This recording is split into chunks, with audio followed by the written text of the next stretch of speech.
Every race I do, I learn something new every time. I've ran 10 plus marathons. I've ran 4 or 5 ultras. I've done 6 HYROXs, and I've learned something new every single time in every race. So it's never ending. Are you running a marathon? Oh my god, I could never run a marathon. You sure about that? My god, a marathon is like 42 kilometers, 26 miles. I don't understand those people. That used to be me. But not anymore. Welcome to the Marathon Podcast. My name is Christian Warwick. Warwick runs on Instagram, YouTube, TikTok, and the Marathon Podcast is also on YouTube. If you like to watch the episodes, you can subscribe to the channel and enjoy the content there.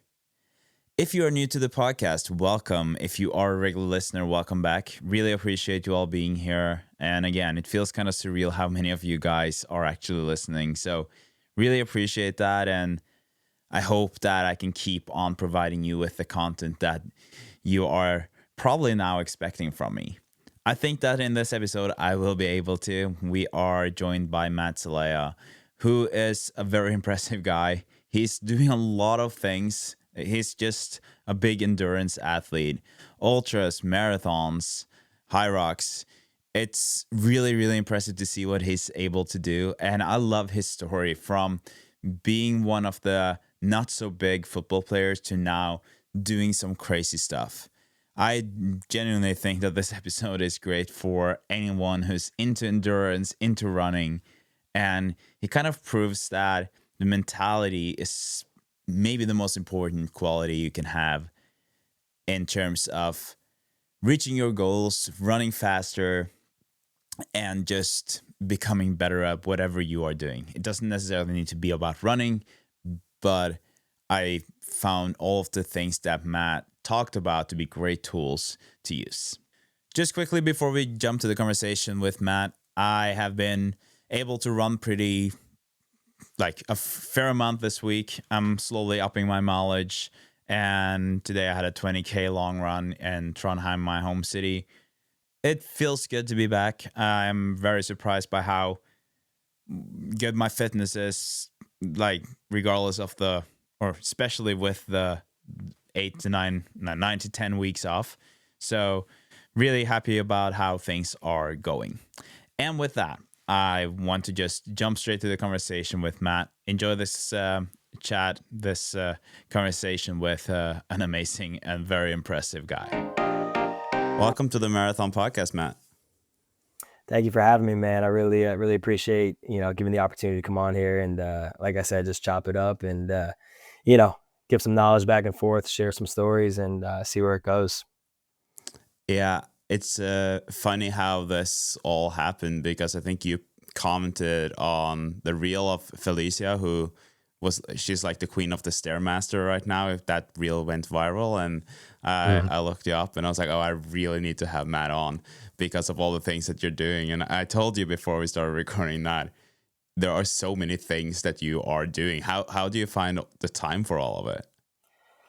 Yeah, time has been the biggest battle with me. There's, because you can't really change like the race date according to your schedule. So when you sign up for these things, it's just finding ways to make it work. I, obviously stacked up races in a short amount of time. It just comes down to prioritizing, my day and how I go about it. That's why all my workouts, all my runs, everything's done right in the morning. And then I go about the rest of my day as needed, going to work, doing whatever I got to do. The first things first is get the work done. And everything's kind of revolved around that, structured around that. Yeah, and on your Instagram, it says that you are helping people run faster and get stronger or lift more, lift heavier. Yeah. So, and that to me, that is it's kind of intriguing just with that sentence, because I come from a sport where we did a lot of strength training, and then I started running, and I kind of thought that I had to, sacrifice that part more. And so I did that for the first year, got injured, realized, I need to do more strength training. And then as I've had this podcast, I've talked to so many runners, and obviously it's different from runner to runner, but there are so many runners who are using heavy strength training as runners, and that is kind of part of why they're so fast. I assume that you have some opinions on that. Yeah, yeah. I came from a football background, so I played college football, and then from there got into a few other things, and then I was like, okay, let me try to start running. I did a Spartan race or two Spartan races, and I did very well in them. And that's where it kind of, piqued my interest. There was a lot still left in the tank of not competitiveness, but just drive to do more after football ended, and I didn't, stop working out since then. So, I think what a lot the misconception on lifting and running is people do think they have to sacrifice one or the other, and it just depends on the scale of the athlete that you are. The people that have to sacrifice that one side of thing and that strength and that size are the ones that are doing these Olympic qualifying times and putting up these top 1% of the 1% times. Um, Now, does it make sense the lighter you are, the faster you would go? Yes, to an extent. But I think when um, you structure your training with intention around what your goal is, your strength training, it can only benefit you. But the fine line is people don't know the best way to go about it. And there may not be a, hey, 1 + 1 = 2. This is how you do it. It's what works for you. And that depends on your lifting background. That depends on your running background. Where are you starting from, in terms of in the gym? It's easier to go from having that strength football background to then throwing on the running, I think, because the size is already there, the strength, the foundation, the bone density is already there.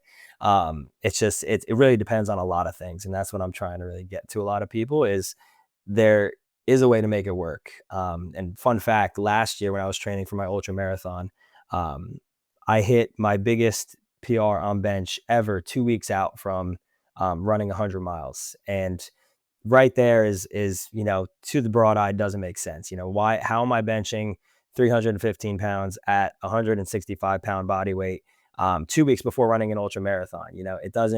It didn't make sense, but it showed me and really opened my eyes that, like, wait, this can work. This can happen. And then from there, I just brought in a lot of my knowledge in terms of what am I training for, whether it's HYROX, this or that, and just kind of structure it around it. Same goes for the running though.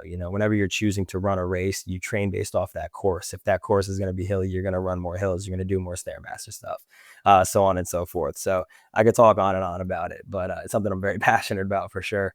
But yeah, I think there's just a misconception and people kind of take it the wrong way depending on who's saying it. Yeah, and the reason I wanted to kind of open with this is that I could tell that this is something that you are passionate about, and then things that you know a lot about. But before we keep talking about more about that, obviously I know that you have a big following, so most people listening to this might already know who you are. But for those who don't, who is Matt, and how would you present yourself if you were to do that in a couple of minutes? Yeah, yeah. It's I could take it a lot of ways. So all right, so yeah, so my name is Matt Zelaya. Obviously if you're tuning in, you see my name there, but I do a little bit of everything, from ultra marathons to high rocks to fast marathons to 5Ks to anything really under the sun that piques my interest. There's no set niche that I'm in. Is running involved with everything? Yes. But it's more so I just chase what the next hard is. What is my next A goal that can be harder than the previous year? And it could be an Ironman, it could be an ultra marathon, it could be something else. So it's more so that idea is who Matt is rather than, hey, I'm just a marathoner. Not just a marathoner, but I just do marathons and that's it. And we keep it there. It's really just a little bit of everything. And the last 3 months is a perfect depiction of that, including this month coming up. Yeah, can you say something about that? Because, like I told you, when I went onto your Instagram, there are so many things, right? You have the BPN surviving the night, you have Leadville, you have the marathon PR attempt, and you did PR, right? Like there are so many things happening, and I think that to most of us, it feels like you're this superhuman, and I'm looking at it and I'm like, this shouldn't really be possible. Why are you not like in bed just with a lot of pain everywhere right now? Yeah, yeah, no, it's the thing is there is for me a lot of like getting started into running, and this kind of sets the foundation for why I have all these races stacked up and how I feel like I am able to do it. from the jump when I signed up for my first, I guess, half marathon, I gave myself only 30 days to train for it. There was a half marathon in Disney in Florida. I said to my mom and my sister, I was like, hey, you guys want to run a half marathon? And they were like, when is it? I'm like, well, it's a month from today. And this was in 2021. And so they were like, yeah. And so we just did it. So again, timeline was shortened. And then the following year, I signed up for my first marathon. I gave myself 16 weeks. I was going to create my own plan, do some research. And then, 2 days after I signed up, quick story, I ended up in the hospital with just a random kidney disease. Came out of nowhere. Doctors have no clue where it came from. Long story short, it left me with 7 weeks to get ready for the marathon. And instead of changing my goal of a sub 3:30 as my first marathon, with only 7 weeks, I kept it, and really, and I did it. I did a 3:17, and so from there, I was like, okay, another shortened timeline where I still did what I said what I wanted to do. And then fast forward to that next year, I tear something in my ankle. And then I reach out to a coach. Hey, in 12 weeks, I want to run a sub 3 marathon. Is that possible to go from 0 to a sub 3? She goes, I think so. Let's find out. So we did that, and again, we did that with not much, no base coming into it. And for runners that listen, it's great to have a base coming into a prep. You want to have your legs ready to go. And so again, it was not a perfect scenario. And then that left me 6 weeks to get ready for a full Ironman. And that race there was really what shifted a lot to where I it's not meant for me to go about things in this cookie cutter way that everybody says you have to, because I have proven evidence that I've done it time and time again. And it's not in a cocky way, but it's just the evidence that is stacked up for myself. And that is for me. That's why when somebody sees my account, they're like, oh, he's going to burn out. He's going to blow up. He's going to get hurt, this and that. But this is how it's been. And it's not what I've chosen. It's just how my cards have been dealt. I can't choose to go to the hospital and mess up my kidneys. I can't choose to, do these other things. Don't get me wrong. I don't have to sign up for the race, but that's just not the reason why I'm doing this. So, yeah, after that Ironman with only 6 weeks, no coach, no nothing, that kind of really set this baseline foundation that, I could do a lot in a short amount of time. Who's to say I can't do these other things? And I've had everybody under the sun telling me, experienced runners, parents, whatever, like, hey, push the marathon off. It's your first one. You don't have a coach, don't do it, or change your time goal. And then I had a lot of people telling me for the Ironman, hey, it's a full Ironman. People train a year to do something like this. You don't have that. Like, just push it off, defer it. And so again, it was more so kind of eliminating that external disbelief to then, build myself up a little bit. And that's what led to these past 3 months. In August, I did the Leadville 100 in 24 hours, 47 minutes. That was the most beautiful race that I've ever ran. And I say beautiful because I've never experienced those type of lows and highs in a race all together in one. And then 5 weeks after that, I tried to go for a marathon PR attempt, which was, ideally wanted to go under a 2:45 marathon, but that was probably the hardest marathon I've ever ran in my life. From mile 4, nothing felt good. And it was just a dogfight, which is way too early for it to be a dogfight in a marathon. So that was a gut check, but I was really happy I stuck it out, and I ended up with a minute and a half PR. So 2:48:47, something along those lines, which again, very happy. And then a few weeks after that, I was running in BPN Survive the Night, which is a 50-mile overnight ultra marathon. So it starts at 6 p.m. and it ends at 6 a.m., but it's how fast can you run 50 miles? It was comprised of 10 5-mile loops. And I did that in just under 7 hours, which was about an 8:15 minute per mile pace for 50 miles. And again, something I never really thought I could do. And I was like, what, I'm just going to go for it. My running mileage was all over the place. There's no consistency over those past 12 weeks from Leadville. So it was more so just kind of towing the starting line and relying on everything I've built up here mentally to kind of carry me the way. And then, now I fly out to Dallas on Friday night to do HYROX with my girlfriend. So it's, there's been a lot in these few weeks, but my body's definitely feeling it, but there's no major injuries. There's no nothing. And I think a lot of that comes down to your systems you have in place. But yeah, that was a lot of rambling on, but that's kind of a No, good but that's gist great. and foundation. Yeah, I love that, and I think that this also gives the listeners kind of a picture of the things that you're doing and the things that you've done. And the first thing that strikes me is like I'm not. I don't have any experience with ultra or any distances longer than the marathon, and so a question that I think that a lot of people will have is because when you say that you did the 50-mile race with BPN, right? Then to a lot of people it's like, oh, but you did like Leadville in 24 hours and that's 100 miles. And I'm not trying to make it sound like you should have done Leadville in 14 Yeah. hours, but for those of us who are super unfamiliar with this, what is the big difference between 50 miles and 100 miles? Because at 50 miles you're already at a super long distance, but I assume that 100 might be a totally different world. Yeah. So, like I said earlier, a lot of the training comes down to the course. The Leadville 100, the reason why it's as significant as it is because Leadville, Colorado is the highest point of elevation or highest city in the country. So, Leadville sits at 10,500 feet. Um, as you know, as you go higher in altitude, the air gets thinner. It is harder to function as an athlete. Your heart rate's going to just shoot up fast. Your body's not going to feel as energized. It's not going to feel as powerful as it would be at sea level. I live in New Jersey. I'm at 50 feet above sea level. And the only way to get acclimated to altitude is living in altitude. So the difficulty of that race is being 10,000 feet up, climbing to 12,500 feet up, which again is very, very, that's where if you've ever gone skydiving, you skydive at 13,000 feet. So imagine that, but I'm running at that height, just to give a good comparison there. So Great comparison. the difficulty of that on top of 16,000 feet of elevation gain, and most of that happening from mile 42 to 62. So that is in the middle of the race. You go over Hope Pass, which is this infamous climb, and you go in between these two mountains.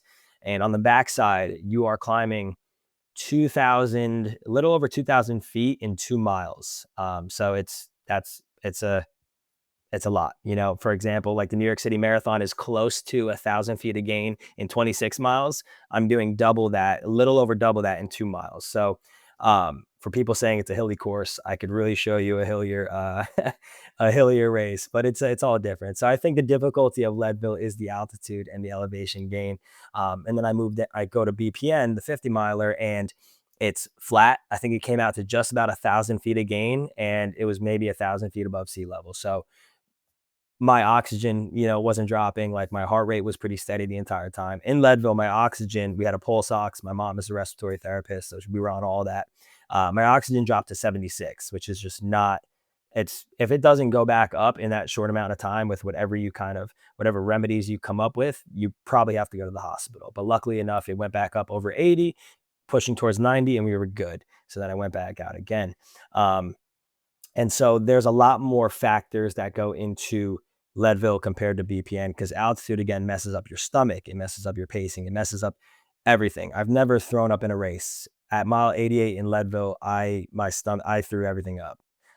And for 3.5 hours, I ran with no water, no gels, no nothing. I consumed nothing because my body was shutting down on me. So there's those factors that go into it. That's why forever now, whatever race I'm doing, I'm training for that race conditions. I'm training for, trails, hilly trails. I'm going to be on the Stairmaster. I'm going to be doing this. If I'm running something like Leadville, if I'm running something like the Chicago Marathon, which is super flat, I'm working a lot more of just true speed and true mileage, bumping up the mileage more. Still working elevation gain because I think it's just great overall to do Stairmaster, to do some hill work, to do some hill repeats and such, and that's a whole nother story. But yeah, there's a big differences when people hear, 100 miles, but no, this is 100 miles at the same height that you skydive out of, and that's the difficulty of it. Yeah, it is crazy. I'm sure some of the listeners now are like, doesn't this podcast host know anything about Leadville?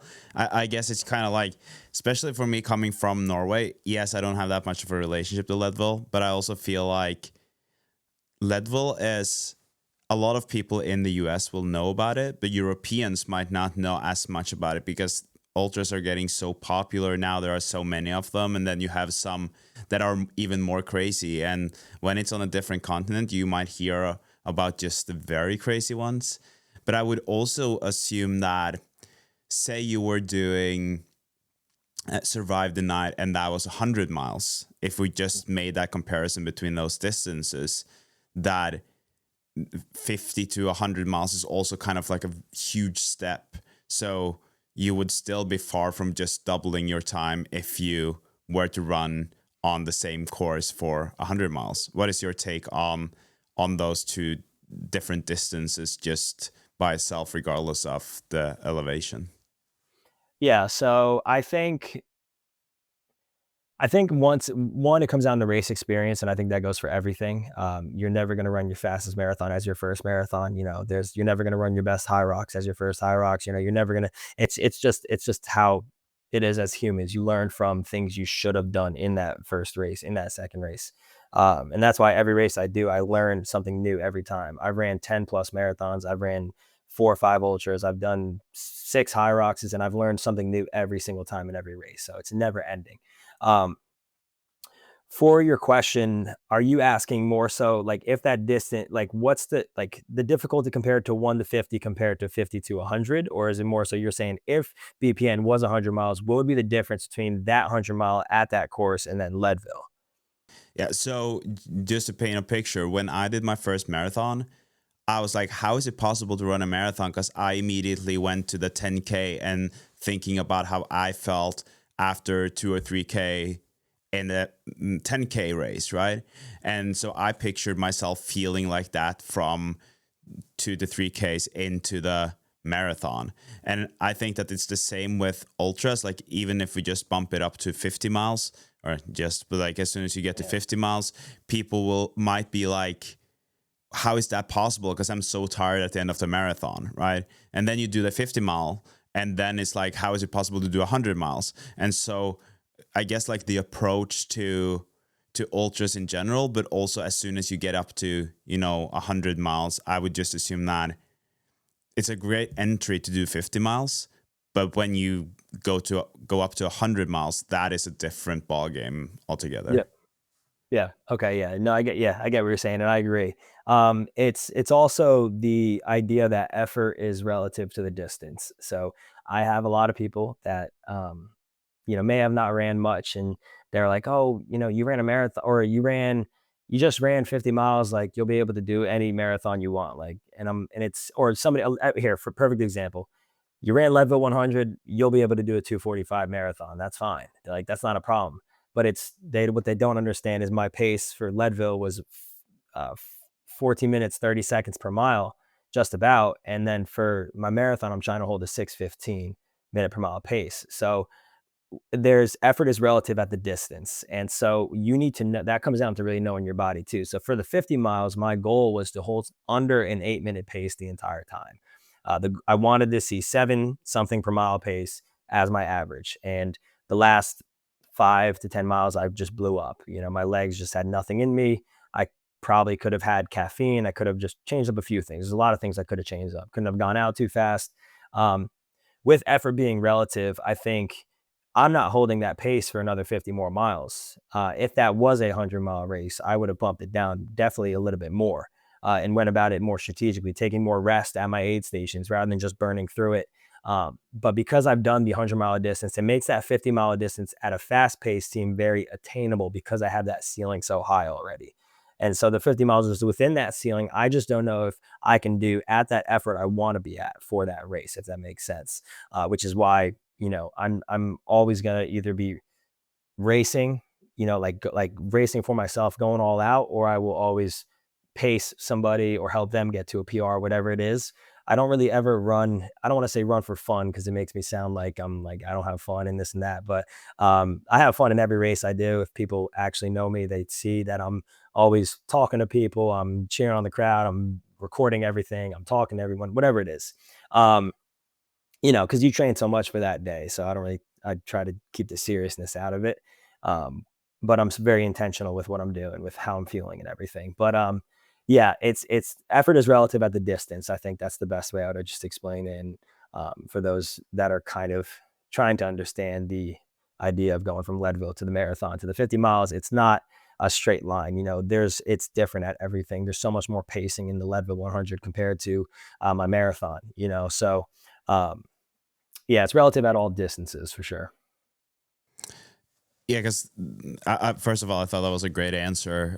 I think that in a lot of cases, when at least for me, when I hear ultra runners talking on marathon, no, or sorry, on podcasts, um, I'm always struggling a bit to kind of grasp that. How does this work? Because there are ultra runners who are 220 to 15 marathoners, and it's almost hard to understand also with the training, because the training is a bit different, right? Like that you're able to do all of that. And so that kind of leads me to the question, you are a 2:48 marathoner, you're a fast marathoner as well. How in what way do you see these ultras and the ultra training kind of as a benefit, or how are you benefiting from those in your marathon training? And also after Leadville, what does your training look like in the weeks leading up to that marathon that you did? Yeah. No, that's a great question. It's a great question. It's stuff that I'm learning too. I'm a student to the game. I will forever be. I will never say that I know, I know everything I know and I don't need to learn anymore. I'm always going to figure it out. I'm always going to try to get more information from you, from everybody else. And I'm a big believer you can learn something from everybody, no matter how knowledgeable you are. Um, what I've learned with ultra marathons is it's building my capacity to run. So my aerobic base, essentially. And so my body never really translated well with high mileage weeks. Um, I think I peaked for Leadville at 80, little over 80. The goal was to get to 100, but I felt my body not really taking it the best. And so I hovered right around 80, 70 to 80 for the last 3 to 4 weeks. And I was like, okay, we're good here. And it worked out well. I towed the starting line healthy, which doesn't happen often for me. But we did. And so with these ultras, it's teaching me that also when I do these bigger runs, keep like really honing in on effort and staying in that zone to that aerobic spot that I have to be is going to allow my body to perform for longer. And not only that, but be able to do these runs the next day and then so on and so forth.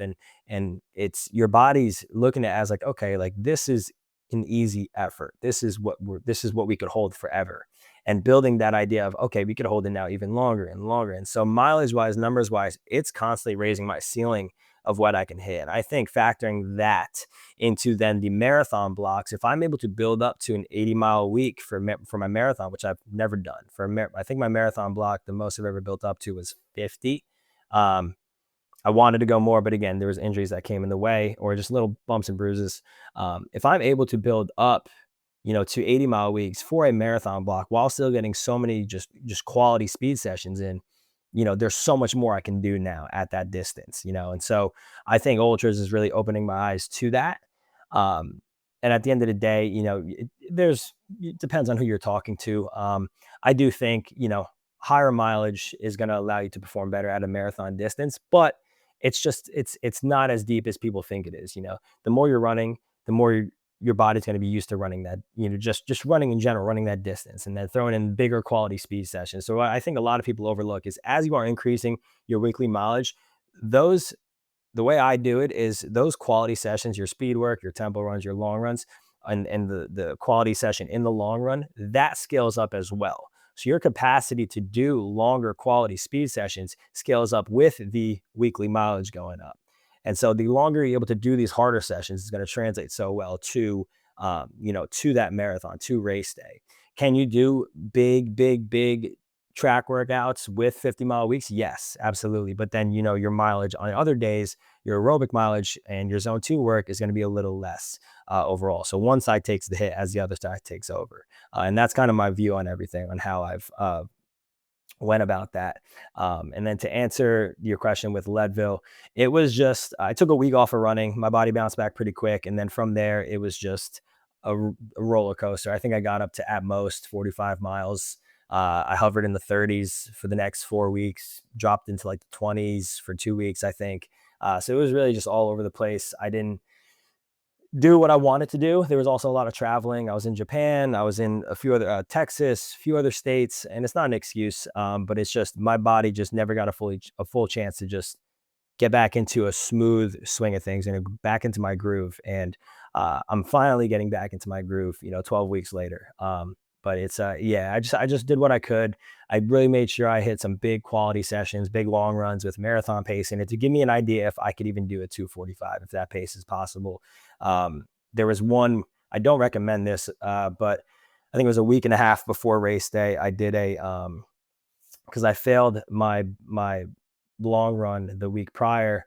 So a week and a half before race day, I did a 50K around the track, and there was kind of like my indicator workout to give me an idea if I can do it. So I would do 1 mile easy, 2 miles at just a little bit faster than marathon pace. And I did 7 sets of that. And then I just continued at an easy effort, I guess more of like a higher zone 2 effort to finish out to get to 30, to get to that 50K mark. Um, and it ended up, that the confidence that that gave me. And again, I don't recommend it, but I made sure to listen to my body. If I felt anything, I was going to cut it short. I got through it, felt great. Um, and the confidence that gave me leading into race day, I'm like, okay, I think this is possible now. But going back a week ago, I'm like, I'm in over my head because I failed this workout, and that's the only indicator I have. So I'm like, you know what? I'm gonna just go against all rules. 10 days out from this race, I'm gonna run a 50K around the track. Again, I don't do things how I guess you should. And this is the way I do things is not how I also work with my clients. I just want to preface that as well. But there's frameworks and stuff that I will use in certain areas. So again, it's very unorthodox, but it's I just doing what's best for me and what I feel is best for me mentally as well. But yeah, that's kind of the span there and what I've learned from ultras for sure. This leaves me with so many questions. And the first one obviously being, how is it to do 50K on a track? And like, also, I understand this part where you're saying about the confidence boost that you'll get from it and all of that. But where did you get that idea? Because this was 10 days out from the marathon. Is that what you said? Yeah, just about 10 to 12 days out. Yeah. Yes. So where did you get that idea from? Because like Yeah. you said, So it's pretty untraditional. yeah. Well, so last year, after I did Last Man Standing, which was my 100-mile race I did, uh, I then had 6 weeks again before Chicago Marathon. And I was going for a PR. And so what I did was I went to the track again because I just wanted to see where my true speed was at. And I followed that format of one easy, or I guess not one easy, but like it was like one float. So a little bit faster than easy pace, and then 2 miles at a little bit faster than marathon pace, just again to negate the conditions of the track. It's obviously super flat, conditions are perfect. Um, and I think it was just 16 to 18 miles. I think that was like the big workout that I did. But it wasn't 16, 18 miles of speed. It was the one off, two on type of format. And so that again mentally gave me the idea because again, I had no other workouts last year when I was doing this that gave me an idea if I could do it or not. Fast forward to this year, I did my 10 800-meter repeats and I did them all under the pace I needed to do. I did other big workouts. I have the YouTube video up that went over all the workouts I did leading into the marathon. Um, and so for this, it was more so of like, I'm just gonna, it's again, it could be silly.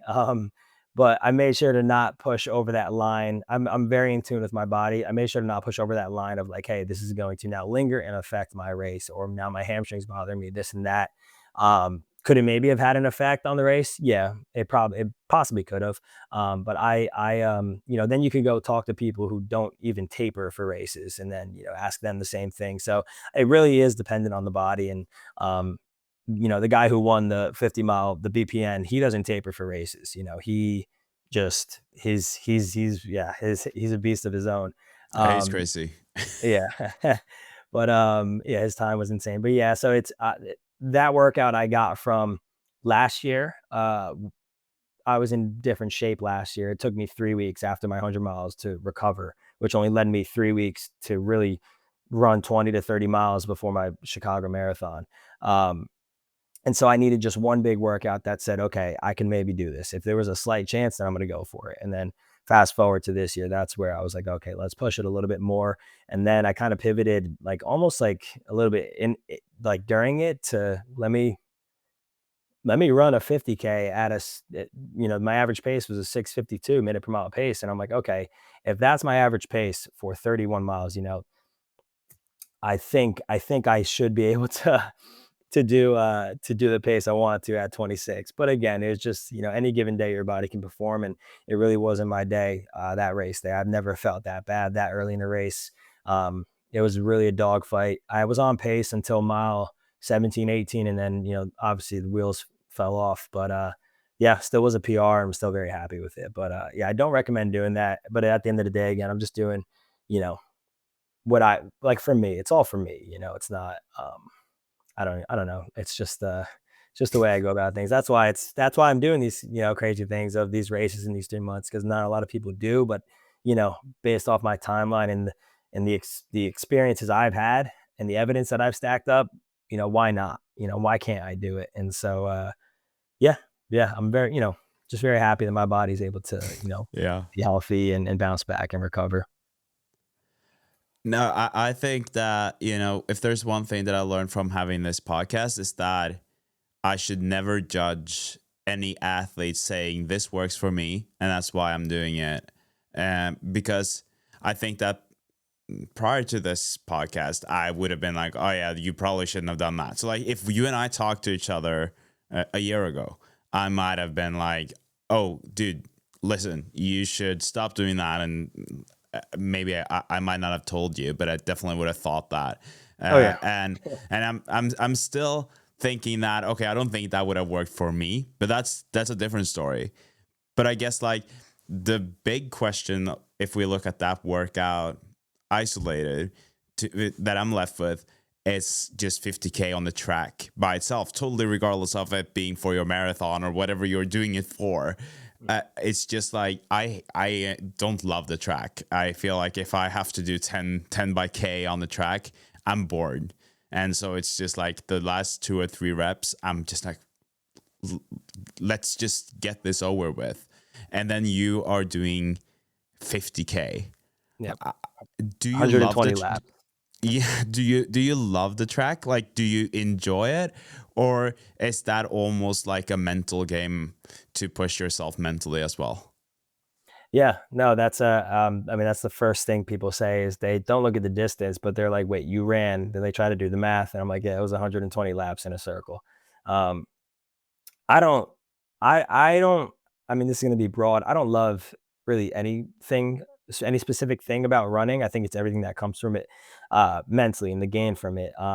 What people don't see though, if they see the 50 mile or if they see the 50K, some people don't see is when I was training for Last Man Standing last year. For those that don't know, that race is a 4.2 mile loop, every hour on the hour. And so I had to do that essentially for 24 hours. I did that 24 times, the same loop, the same scene, the same rock, the same tree, the same whatever. And that's mentally draining. But what they don't see is leading into that race, my entire prep, I have a 3 mile loop around my house. And I only ran that no matter what the distance was, whether I was doing a 20-mile long run, a 30-mile long run, I only ran those 3 miles. And if I went outside of it, I would go to my 5 mile loop, which was again, some stuff I've ran for the past 2 years. So I trained my mind to be used to the monotony of seeing the same thing, going about it the same way, because a lot of people don't want to do that. And so I'm not going to let my mind be the first thing to fall off in a last man standing race just because, oh, this is so boring. I'm seeing the same thing. Like, I don't want to do this. But more so, like, I've done this plenty of times. And so when it comes to the track, especially when like I have a actual workout in place, if it was just run, a 50K with no like one off, two on format, then that would be a little boring. But I just get in a different zone whenever I'm in these environments, whatever it is.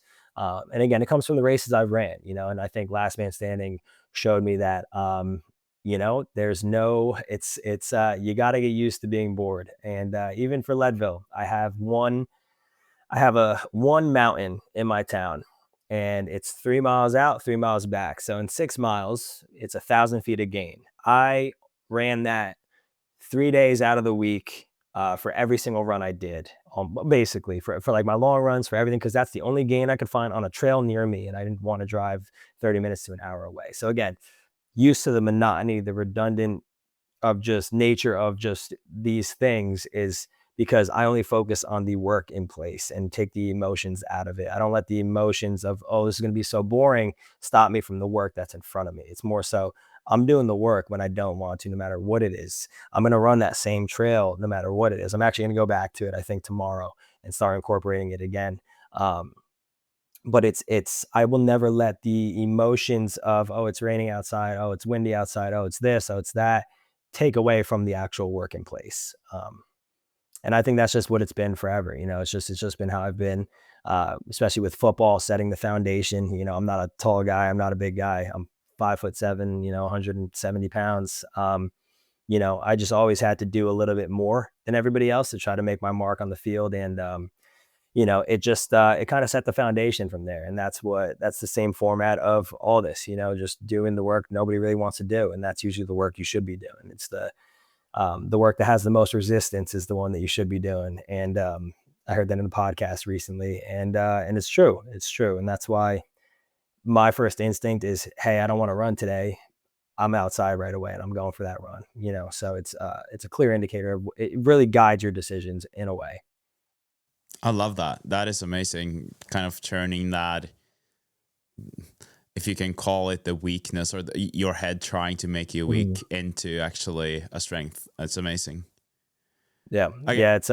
Takes time. It took time for sure, but Oh yeah. I'm grateful for it. Sometimes it's really hard to get out the door. But I want to ask you more. So at the end of the episode, I'm going to talk or ask you a bit more about the specifics of your training versus, or like ultra versus marathon, because I'm curious when you talked about mileage. But we've already talked for like almost 40 minutes. And usually I would have asked even more about your background, and you've talked a little bit about it. But I'm still curious because you had this, I don't remember if it was just photos or if it was a reel on your Instagram where you kind of talked about your story coming from football. First of all, I'm not that familiar with American football players, but it doesn't seem to me that it's kind of the most given road to go from football to running or long distance running. But you also talked a little bit about how you didn't necessarily have the physical, big benefits of being big and strong and all of that from nature's side when you were younger. So if we were to kind of backtrack to when you were a football player and kind of realizing that you had to put in more work than maybe your peers and all of that, and how did that eventually lead you to running? Yeah. Yeah. I think for me, it came down to the obsession for the sport. From a young age, I started in second grade. I was very, very young, and I played until I was 19 years old, I think. And so the obsession for the sport is really what, you know, kind of just set it there. You can't fake the love for a game. You can't fake the love for running, for anything you do. You can't fake it. You can't say, oh, I love it, when deep down to your core, you really don't. Um, and I think for me, it was, I never had to fake it. From the jump, I was all over the place on the field. I was a little kid running around all over the place, throwing my head into everything, tackling this and that. And again, smallest person on the field. And as we got older, I wasn't growing as my friends were. And then so, I think what it came down to was going to one of the best high schools at the time in the country. We were a top ranked football team in the country, Division I talent across the board. I know right away what I'm getting into. Coming into it, I was like, oh, I'll play, but we'll see how it goes. And, again, the love just was always there for it. And I was like, I can't not play. I can't just be on the bench. And so I just looked at the framework I looked at what everybody else was doing, and I had to do a little bit more.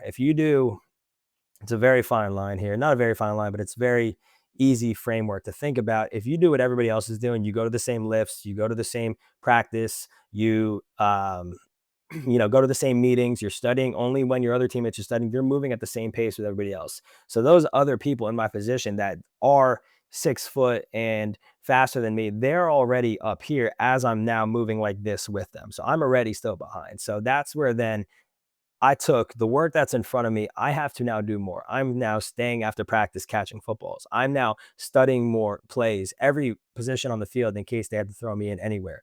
I'm being, early to practice, last in the leave every single time. And so it was the little things that I was in my control. I can't make myself grow, but I can make sure I try to catch or I have the best hands on the team. I can make sure that I'm putting myself in different opportunities to be on the field, to be good with the coaches, to ask questions, to be a leader. And then that led me to be a captain, my senior year of the team. I was one of the 5 captains on the team. But if you were to go back 4 years ago and tell Matt when he was a freshman, hey, you'll be the captain of the state championship team, that wouldn't make any sense. I was 5'2", 140 pounds. It wouldn't make any sense. Um, you know, but because of that idea of just doing more, it wasn't, I think, that I was aware of what I was doing, but I knew the idea was I needed to get on the field. I wanted to play. So what do I have to do to play? I just need to just study. I need to study. I need to practice. I need to do this. I need to do that. And so coming to college, it's a clean slate. It was a Division II school. They just won the championship there. It was a top team again in the country. So again, I'm coming to a very good Division II school, and a lot of Division II players are Division I players that didn't get really recruited at their schools that they were at. So the talent was there. And so I've tried to follow that same framework, but everybody at that level is doing more than what was required. The entire team is staying after practice, after it ended, and then going and doing another lift, and then going home to study or going back to the dorm to study with their friends. And I'm like, I don't know how I'm going to do this, but I just have to try to do a little bit more. And it came down to the very, very little things, of just a lot of that came down to effort and showing the coaches that you just want to be there. And that led me to getting on the field my sophomore year. And, we won a championship there again. And it's that idea is what really just was engraved in here. People see all these accolades and all these races I'm doing. That's not happening if football Matt doesn't do that. If football Matt stopped just because he wasn't starting at the beginning of his junior year, that would have never happened. And I think quitting is very, very contagious in everything you're doing. If you are doing a hard run or a track session and you completely just pull the plug just because it's hard, it's going to be so much easier to do that again and again and again. And I never did that during my football years. And I think that is what led into the running, letting the idea of chasing something. I knew I was fast in a short distance. I didn't know what I could do. I ran some 5Ks here and there and then did some Spartan races. And I was like, okay, I'm placing top 3 in my age group. I don't even know if I don't know how, where, what's going on. Let me try to run a little bit more. And because of that, that's where then it was okay. And that's what leads to this. That's why a lot of this, I'm sure, makes a little bit more sense of how I'm going about these races. And it's not ideal. It's just what's working for me. And but that doesn't happen if the high school football mat, the middle school football mat, the college football mat isn't a thing. And I think that's what a lot of people really don't see. So it's hard social media is tough because there's these pictures painted of everybody, and some people only show what they want to show, only show the good, only show certain things. And it kind of distorts people's reality of what it's like with running, with training, and oh, well, I'm not like this guy, something's wrong, or I'm not doing it like this, and I put in the same amount of work, but you didn't see everything else that went into it prior. And I think that's the biggest thing. That's why everybody's got their own story, their own training, their own style, their own everything. And that's why I will always emphasize it is what works for me. And I'm going to always I said it this past year a handful of times, but I'm always going to find out if the fire's hot. If it's a crazy goal, I'm going to find out if the fire's hot and I'm just going to go for it. I would rather find out myself than somebody telling me. I feel like I'm missing out on so much if I don't do that. And so that idea alone is what has led me to do all these things. So that's a kind of a more of a long-winded background of how football has gotten me to this point here, really. I think that it was great that we got to this kind of topic after talking about the other things, because now everything makes sense. I feel like you talked about a lot of things, and some people might listen to this and but how did he get that mentality? And you said that it took a long time, right? But it seems like even from your younger football days, that's when that mentality that we talked about just before kind of started. Maybe, I don't know if you were aware of it back then, but it seems like that is something that's been with you. And then it sounds like, that you're very goal driven. I don't know if that is the case, but it, like, if I was to like take away goals from you in your life, what would that mean to your life? How important is goals to you? Yeah, I'm big on intentionality and just being intentional with everything you do. Just because time is the most precious thing we all have, and I just feel like if I don't have a race on the schedule, if I'm not intentionally training for something, um, as anybody, the drive isn't there as much. And I think what really keeps me is not so much the goal, but the idea that when I sign up for whatever goal I'm going for, at that moment when I sign up, if the race was tomorrow, there's no shot I'd be able to do it or hit that time or hit that distance. And I think that's the idea of it. So now it's putting my back against the wall, saying, "Hey, if you don't do the work, this goal is not going to happen." And then when you put it out there, and I'm not saying if you have to have all these followers, but when you talk to people about your goals, it keeps you accountable. It's like, okay, now they know about it. Now he knows about it. Now my cousin knows about it, and they say they want to track me, but it's like training hasn't been going as planned, and this and that, and there's so many other things that could pop in. If you were to take the goals away, yeah, I mean, it's I don't know. I never really thought about that idea because I feel like I just always will find something to that I want to improve on. I guess wouldn't even really be a goal. If you were to say, "Hey, you can't run any more races, but you can still run, you can still lift," then there'd be um, more like shorter term goals within the lifting, within the running. Like, hey, I'll go for this distance. I'll try to lift or scale up my weight for this amount on a squat or whatever it is. So I will always find something, just because I really do believe in chasing something, and that not only is good for racing and stuff, and all, and just in the fitness side of things, but also in everyday life. Yeah. And I think that's why as you get older, there's a big outlier between people who are constantly chasing hard things and people who aren't. And just in their demeanor and their everyday routine and how they go about everything. There's a big disconnect there, I think. No, I agree. And the reason why I'm asking is that, at least for me, I've had times in my life where goals haven't really been, something that I thought about in my everyday life. Things started becoming routines, and with routines became kind of, I'm not sure if I would say that my life necessarily was boring, but it might sound too dramatic saying that it didn't feel like it had meaning, but there's something for me, like I grew up having goals. Like every day I would wake up and work towards something, kind of like you said, that it doesn't necessarily need to be a very physical goal that's like, I'm gonna do this exact thing, but more like just having something to, like, the last few days I've been so excited about several things that I wake up early in the morning, and it's hard to explain why I just wake up 2 hours before my alarm. But I know that it is because I'm just so excited to get up, because I then immediately go down to my computer and do some stuff there. And then I go out for a run, and just like, I'm in this rhythm of doing things that make sense to me and that I'm loving. And I'm not saying that that is what everyone should do, but at least to me, if you took that away from me, like, you would take away that reason to get up in the morning, if that makes sense. Yeah. Yeah, no, I agree. And I feel like I'm the same way. It's kind of exactly what I was saying. I feel like we're on the same page with that. It's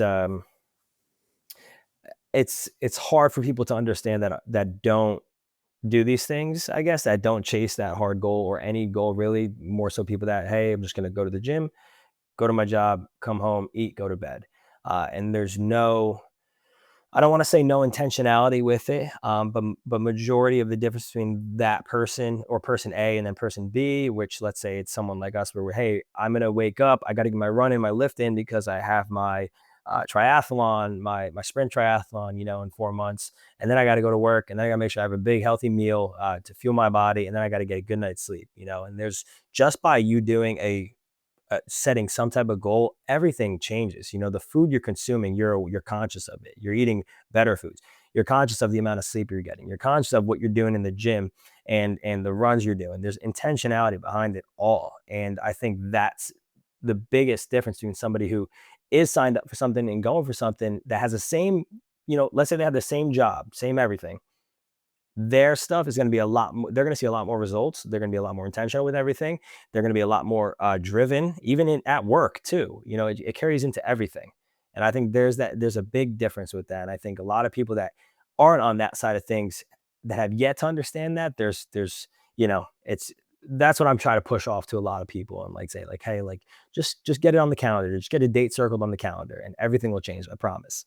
Um, yeah. So it's yeah, but I'm on the same page with you. Exactly what you were saying before. It's just how it is, truthfully. Yeah, I think you're right, and I love what you're saying. And it also makes me think about, there was this one post that I saw that you made after the Boston Marathon cutoff time was announced, and especially this year, maybe more than ever before, the discussion about the cutoff time was kind of brought up in a way where people were criticizing it, saying that Boston is becoming too difficult to get into, and people are upset about not making the cutoff time. And I understand why people are upset, because there are a lot of people who want to run the Boston Marathon, but they like literally can't. And then the question obviously will be, well, is that true? Like, is it true that they can't, or is it just that they have to make that extra effort? And I don't want to be arrogant enough to say, like, I want to emphasize that I see that there are some people who are limited from doing that. Like, now that the cutoff time is like, you almost have to run a sub 250 for the two of us, right? To Yeah, do you that. have to. And You have to. yeah, you have to. And that is not, I don't want to say that just, decide to do it, or just train a lot, run a lot, then you'll make it. That's not necessarily the case, because some Yeah. people just can't run that fast. But I still love that you made that video, because you missed out this year, or for 2026, you missed out by 34 seconds, right? So you were Well, so like, yeah, that was my when the cutoff was, when it was still at a sub 3, and then they ended up dropping it by like 5.5 minutes. I did a yeah, 2:55:05, and then I was 30 seconds short. Like, I had a yeah, full taste of that. Like, yeah. it wasn't good.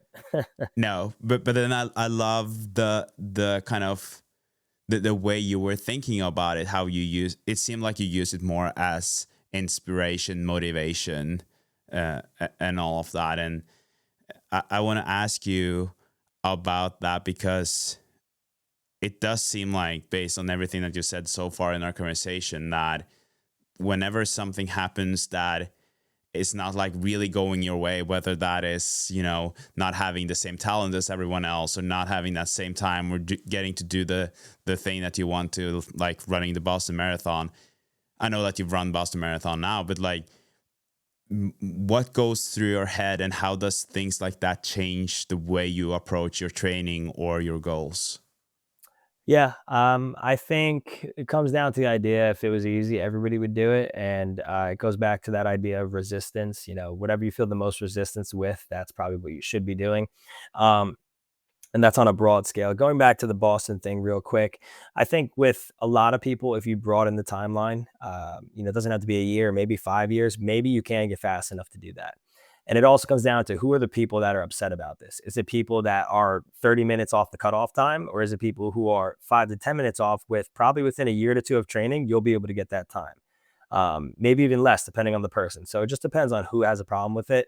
That's why I will post those videos, and I'll have discussions with everybody if they're open to it.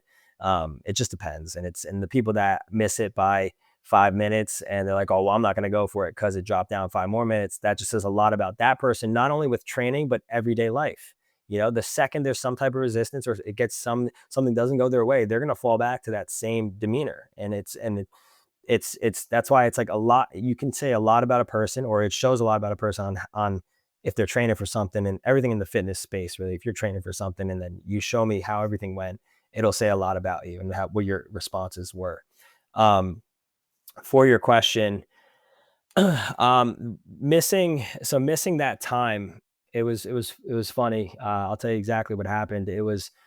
I'm I did a 250, or excuse me, a 2:55:05. The goal was sub 3. I was 5 minutes under the qualifying time. I was like, I did it. I texted my coach. This was shortly after a breakup as well. I was in a 4-year relationship. It was like a month after, I think. And so there was a lot, So a you lot in the really headspace. needed, so you really needed the spot. Yeah, there's a lot of, just a lot in the headspace at that time, just to kind of set the scene a little bit. And then I do a 2:55:05, and I was just emotional. I'm an emotional guy, but at that moment, I was like, I did it. I did it. I texted my coach. I was like, we're going to Boston. I texted all my friends. I was like, yo, we're going to Boston next year. And then a few weeks later, I see that it's 2:54:30.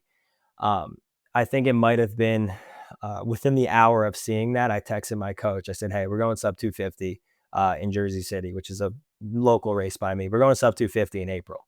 And so that was October when we found out. And I texted her right away as soon as I saw the time. I was like, "We're going sub 250. We're not even going to make this close. Like, I don't want to be just a 255. Like, we're going to go 250. I don't want it to be even close." Um, and that just shows a lot about how I go, just the framework. If I'm gonna, not that it's a failure running a 255, none of that is. I didn't fail because I didn't go sub 245 in my recent marathon. Um, I'm more so based off the effort that day. Did I give everything I had at that race? And if I did, I have to be happy with it. I can't change anything really.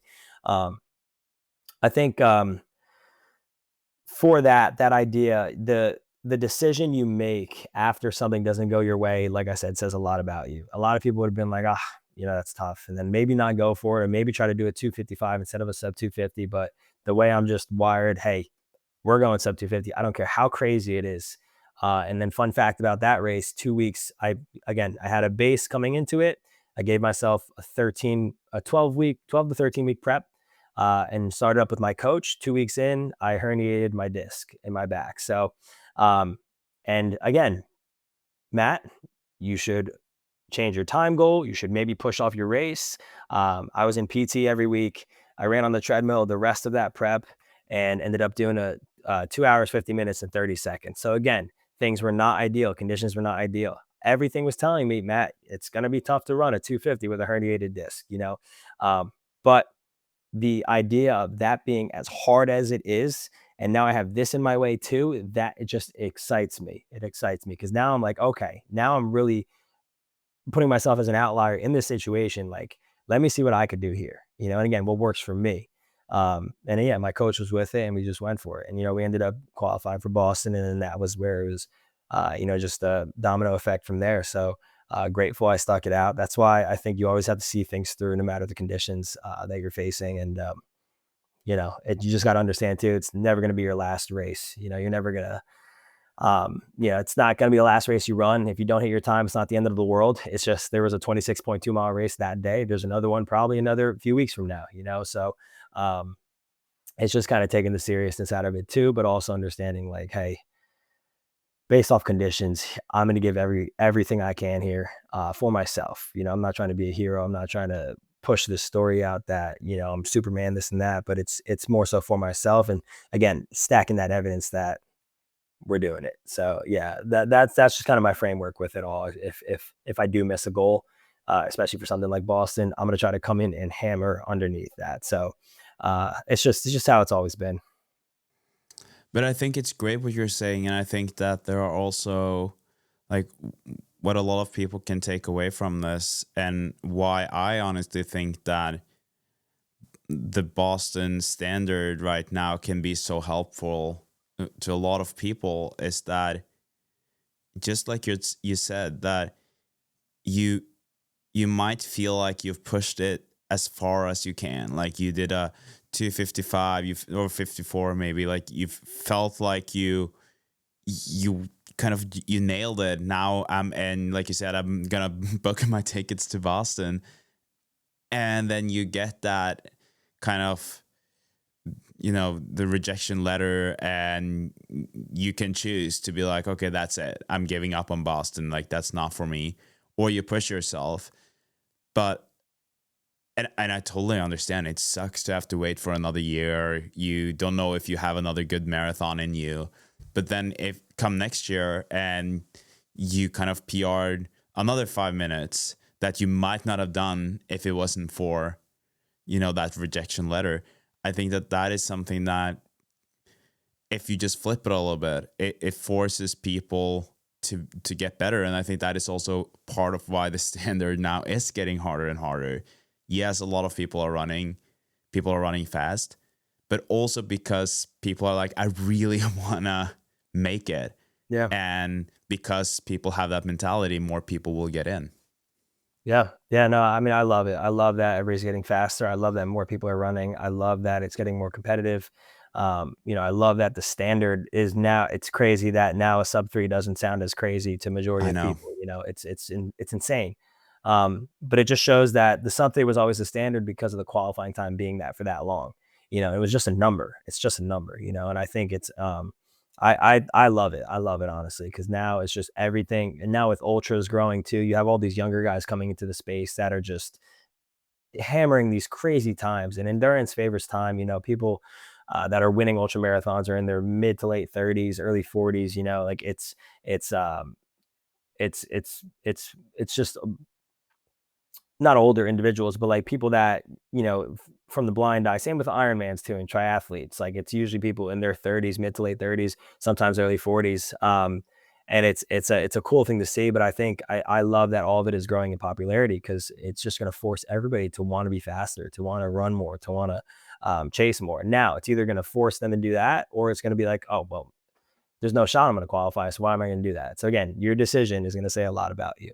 Um, yeah, no, I love it. I'm a fan of it all. I love that everybody's getting into it. Everybody's getting faster. I love that they're dropping qualifying times. And again, even if I was, let's say I was a 3:15 marathoner and they just dropped it 5 more minutes, I still would love it because now I'm like, wow, I really need to work to get to this, you know? Yeah. Um, and again, you brought in the timeline. Anything is really possible. It just depends on the timeline, it depends on the person's body, it depends on how you're going about it. And you can factor everything into it: sleep, training, if you're in the gym, your mileage, if you're not as high as you should be, this and that. Like there's so many things, Yeah. nutrition, that's why all those have to be locked in. If the goal is as big as you want to go for. So, yeah. But when you post a video like that and you know that this is a very hot topic, and I Mhm. assume that you posted this just like around the time where people were, the ones who were frustrated, they were probably at the high or the peak of frustration when you posted this. What were the reactions like? Did you get a lot of messages from people being like, "Hey, you're wrong, dude," or what was that like? Yeah, yeah. I've had people comment it, DM, everything. I had people make other videos about it. It's stuff I'm used to. But again, like everything I say and do, I will always have an explanation for. And if that person's willing to hear me out and we could have a conversation, sure. There's nothing I will ever say on purpose to ruffle some feathers and just to have a controversial take so a video can go viral. Everything I say and do is just me. I'm just documenting my life, and documenting me and who Matt is. And if you have a problem with that, we could talk about it. I'm always open to that. But there was a portion of time last year, I want to say, where the hate that I was getting on some videos was out of this world. And it just kind of opens your eyes to like just the type of people that are out there, and you're never going to please everybody, no matter what you do. Everybody's going to have a problem with something, and everybody feels very safe behind their phones. And the way I look at it, if you're not able to say what you comment to the person's face, then it's kind of cowardly. And it's again, it's just people feel safe behind the phone. So everything I say and do, if I comment anything, I will always tell that person to. If I'm ever commenting, I never comment Yeah. anything negative, but like if I'm posting something, I will talk to you about it in person. If I say, hey, I love that the time's getting faster, and you say, hey, I hate it because X, Y, and Z, I'll hear you out, I'll listen to it, and I will give you my rebuttal. um, and so that's just I kind of, again, appreciate that. yeah, that's just kind of the framework of everything that I do. Hmm. And with the times getting faster, I want to kind of just backtrack a little bit to what we were talking about. I said that I want to ask you kind of like a last couple of questions on the training itself, because you said that you're not a high mileage person in the first place. And then you do these ultras and you got up to, did you say 80 miles? Like for those, and then you have much lower mileage for the marathon. And just if I understand you correctly, the reason why you then have lower mileage for the marathon is because then you're having more quality sessions, workouts in there. or speed sessions. Is that kind of why? Because you feel like your body can't handle high mileage and those workouts at the same time? Um, no, to an extent. So the last marathon block I was in, where I actually said, "Hey, here's X amount of weeks to train for just for this marathon," and not like, "Oh, I have an ultra after this and this and that," was early last. Uh, yes, it was early last year because I didn't run. I trained for a half marathon earlier this year, and that was like my half marathon block. I actually did the Berlin half marathon, and that was an amazing race. Um, but the last marathon block I was in was last April. My Chicago marathon later that year was I had 6 weeks after last man standing. 3 weeks I did no running because I was recovering. My body was jacked up. And then I had 3 weeks to kind of just get a little bit in. And then earlier this year, I've ran marathons this year, but I was pacing people. I was party pacing, whatever it is. I paced my friend in Boston. I paced my girlfriend earlier this year at the same race that I did in my 250.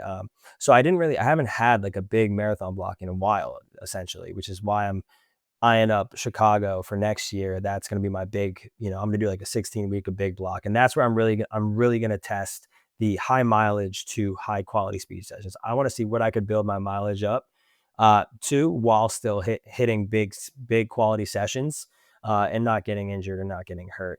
It's not that I am just okay. I'm in a marathon block. I'm going to keep it just at 50 miles and just bigger quality sessions. But if I know that the mileage is not where I want it to be and I want it to be higher and it's not there, then I will focus more on those, bigger quality sessions. As long as my aerobic base is there and is enough and is good. So it depends on a few things, truthfully. Yeah, thanks for that. And then as a person who, you spend, I assume that you spend a lot of time in the gym, you're passionate about strength training and running. And I guess like for most runners, if they're just running and their goal is to PR, they don't really have to spend a lot of time benching and all of that. But what is your take on just strength training for runners specifically? So if the strength training is just there to make you a better, faster, or more sustainable runner, what is your take on how strength training should look like for runners? Yeah. Yeah, I mean, this is a lengthy question, but I could keep it short just because again, I've been in the lifting space for a while. I was never like a bodybuilder or a powerlifter or anything, but I was always very, I guess, strong for my size. I was doing more weight than people that were at my body weight, and I'm not sure why. I know I just train hard, but I'm not sure the exact physics or science behind it. But I think it comes down to again being intentional, like with what your goal is. At the end of the day, lifting weights is going to increase your bone density. Your bones are going to get thicker. They're going to get stronger. That's a proven fact.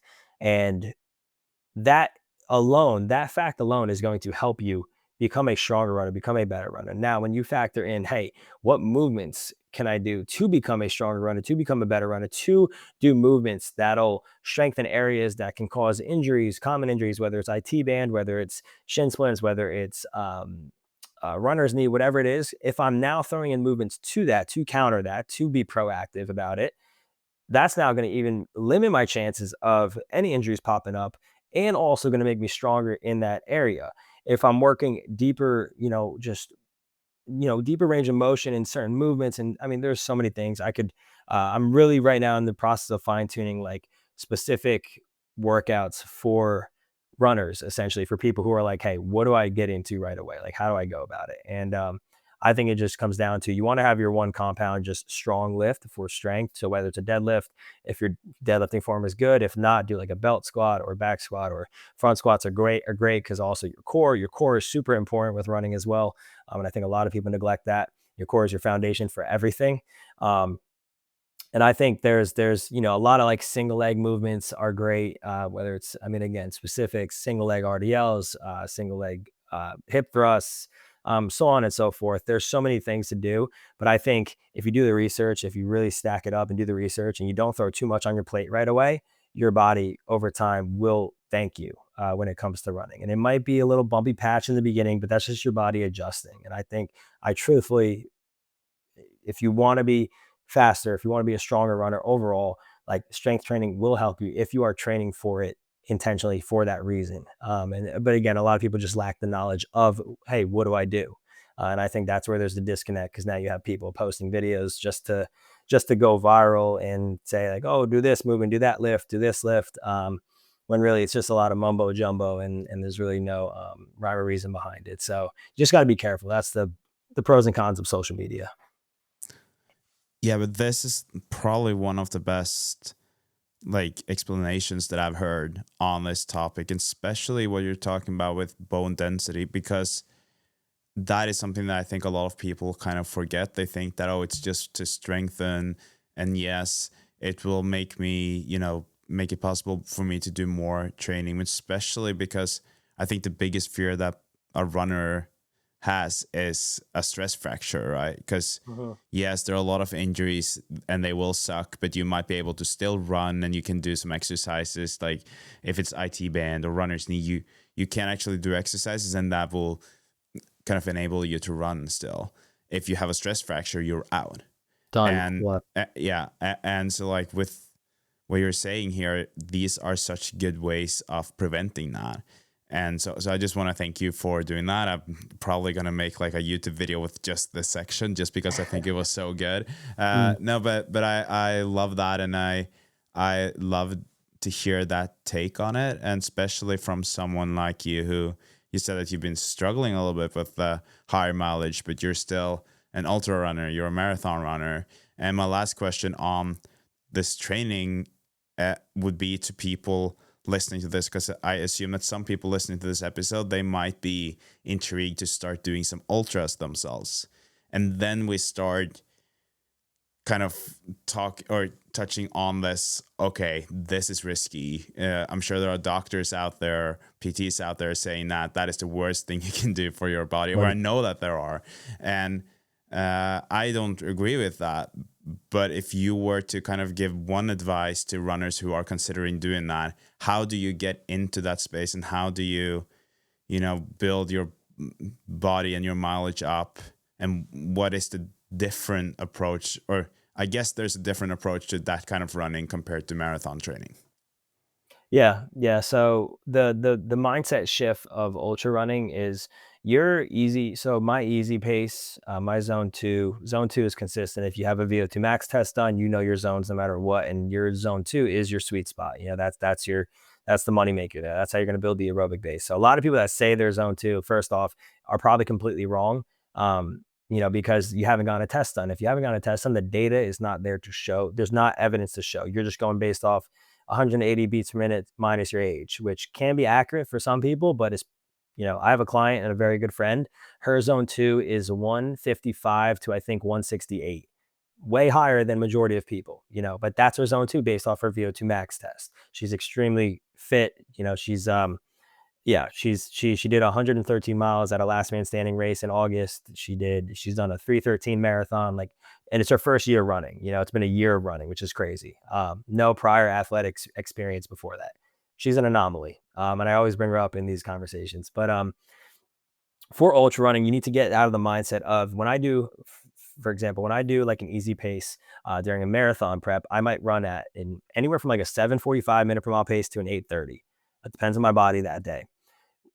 Ultra prep, you prioritize time on feet. So 5 miles during a marathon prep can look very different than 5 miles during an ultra prep, right? So if I'm doing 5 miles during a marathon prep, my 8:30 pace is going to finish in, whatever it is, 40 minutes or so. But if I'm focused on time on feet and really keeping, let's say, bottom zone 2 for these easy runs, I'm not getting my body used to running for longer.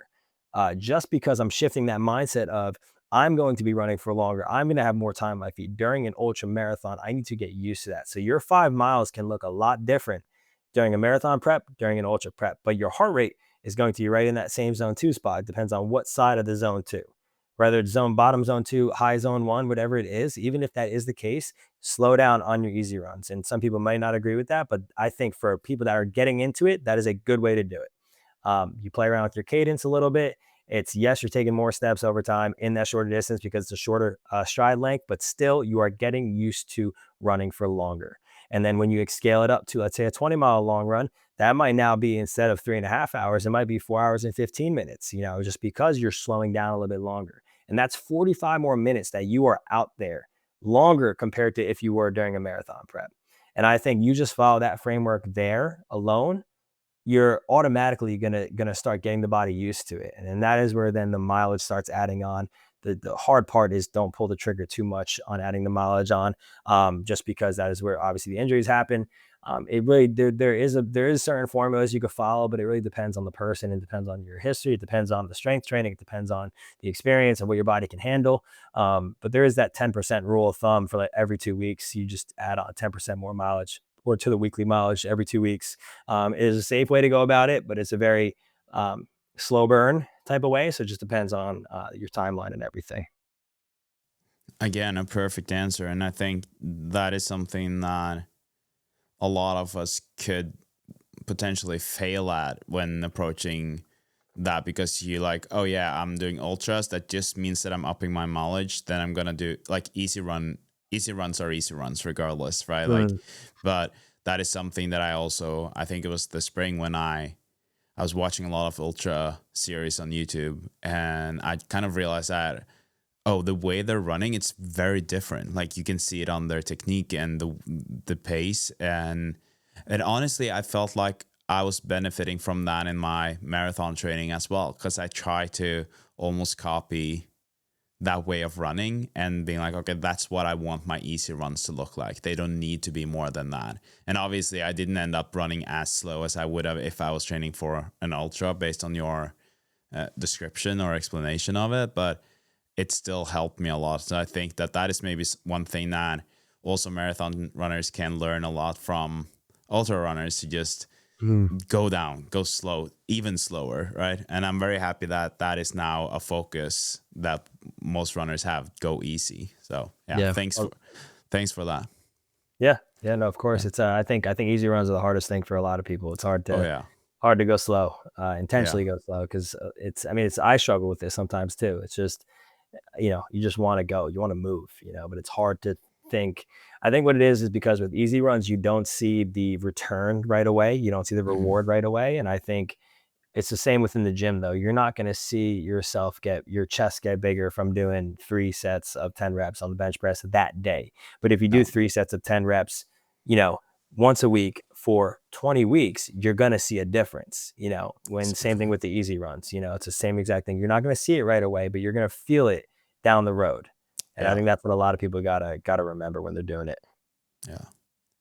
Awesome, Matt. I really appreciate everything that you shared. One last thing that I want to give you the opportunity to do is that I commented on your hats behind you, right? And you were Mm. saying something about a business that you have. And I just want to kind of give you the opportunity to share a little bit about that, and also, where people can reach you, both in terms of coaching and all of that. So this is kind of your time to share whatever you want to about your business.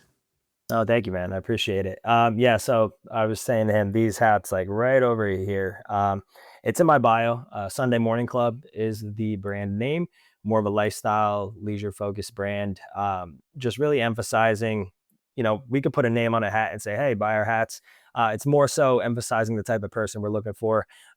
Sunday is the one day out of the week where it's very different from every other week. People use it as a reset, as a, just to kind of catch up with everything or prep for the week ahead, anything like that. It's just a different feel. And we want to find people who uh, embody the idea of being where their feet are, taking time for what it is, enjoying the little things in life, and just being more encapsulated with what life has to offer by just slowing down. The art of leisure is our slogan.